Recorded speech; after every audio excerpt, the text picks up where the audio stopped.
हमारे चुनाव समय समय पर हमारे संविधान के अनुकूल होते रहे और पूरी लोकतांत्रिक पद्धति से चुनाव के अधिकारियों की नियुक्ति होती है, मतदाता सूची बनती है और फिर चुनाव का शुरुआत होता है। बूथ के बाद मंडल का, मंडल के बाद जिले का, जिले के बाद प्रदेश का और प्रदेश के बाद राष्ट्रीय अध्यक्ष जी का चुनाव और कार्य समिति का चुनाव होता है। परंतु ये वर्ष सदस्यता अभियान का भी वर्ष है और हर साल हम चुनाव के पहले नई सदस्यता करते हैं। हमारी सदस्यता कार्यकाल 6 साल का होता है। 6 साल जब समाप्त होते हैं तब पूरी सदस्यता नए सिरे से होती है और जब 6 साल नहीं होते हैं तब इसमें सदस्यों की बढ़ोतरी के साथ बूथ को, मंडल को और जिले को वैधानिक मान्यता मिलती है।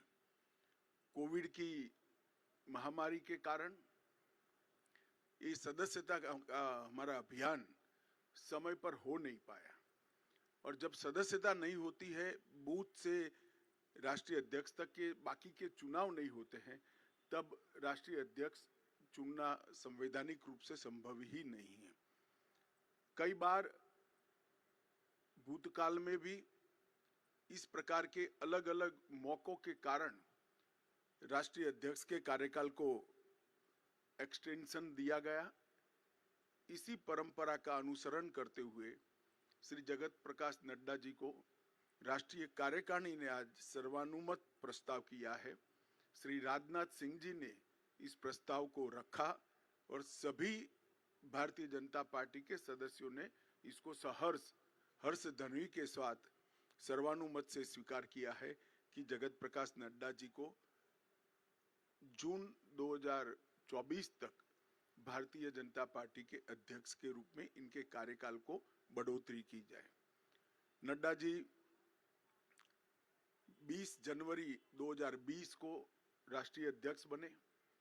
अध्यक्ष बनने के बाद इस सदी की सबसे बड़ी महामारी, वैसे देखें तो 20वीं सदी की भी सबसे बड़ी महामारी कोविड का सामना पूरे देश को करना पड़ा।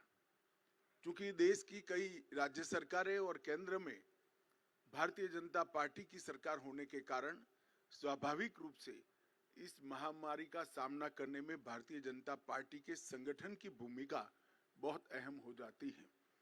नड्डा जी के नेतृत्व में भारतीय जनता पार्टी का पूरा संगठन बूथ से लेकर राष्ट्रीय स्तर पर सेवा ही संगठन है, इस मंत्र के साथ काम में जुटा। ढेर सारे गांवों में चाहे गरीबों के घर पे मदद पहुंचानी हो, अन्न पहुंचाना हो, जिनके कोविड के लक्षण देखे गए उनको टेस्ट के लिए अस्पताल ले जाना हो, जिनका कोई नहीं था उनकी शुश्रूषा से लेकर अंतिम संस्कार तक सारे कोविड की महामारी की गतिरोध को पार करने में भारतीय जनता पार्टी के कार्यकर्ताओं ने बहुत महत्वपूर्ण भूमिका निभाई और नड्डा जी ने उस कठिन काल के अंदर एक वाइब्रेंसी के साथ संगठन को सेवा के काम में जोड़ा।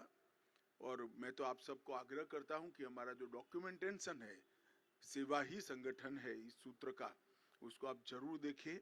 तो आश्चर्यजनक तरीके से एक राजनीतिक दल का संगठन किस प्रकार से महामारी में सेवा कर सकता है, उसका ज्वलंत उदाहरण भारतीय जनता पार्टी ने नड्डा जी के अध्यक्षता में देश के सामने रखा, दुनिया के सामने भी रखा। उनकी राष्ट्रीय अध्यक्षता में ही हमने बिहार में सबसे ज्यादा स्ट्राइक रेट प्राप्त किया।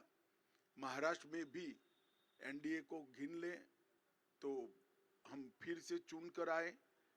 हरियाणा में भी हमारी सरकार बनी। इसके बाद उत्तर प्रदेश, उत्तराखंड, मणिपुर, आसाम, गुजरात, ये सब जगह भारतीय जनता पार्टी ने एक बहुत बड़ी सफलता हासिल की है।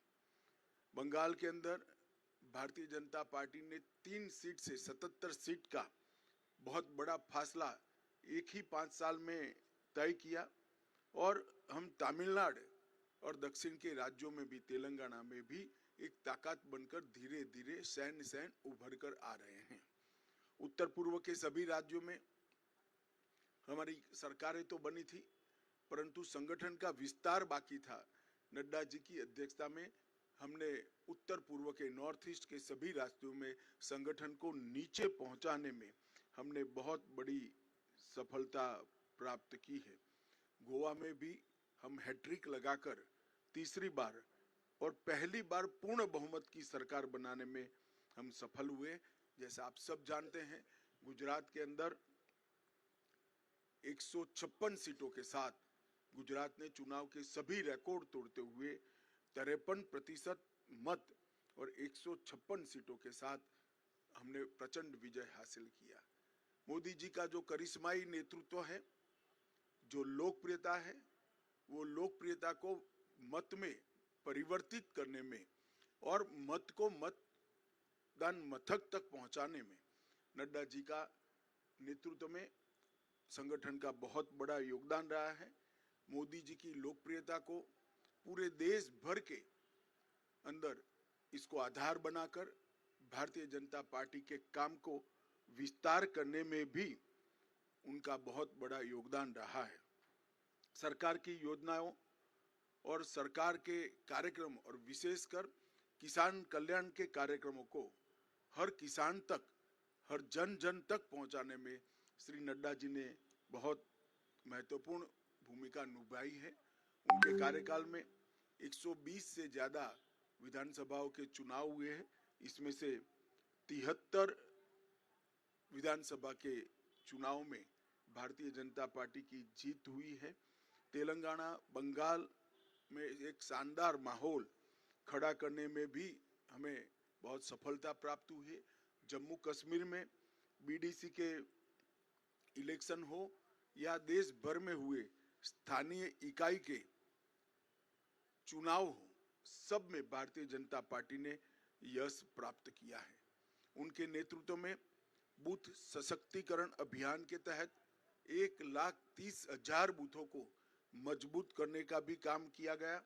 लोकसभा प्रवास योजना बनाकर हर कार्यकर्ता को लोकसभा प्रवास योजना के अंदर जोड़ा। हर घर तिरंगा को भारतीय जनता पार्टी के हर कार्यकर्ता ने जन जन तक पहुंचाने के साथ ही राष्ट्रभक्ति को और तिरंगा के सम्मान को हर जन के मन में पुनः जागृत करने में बहुत बड़ी भूमिका निभाई है।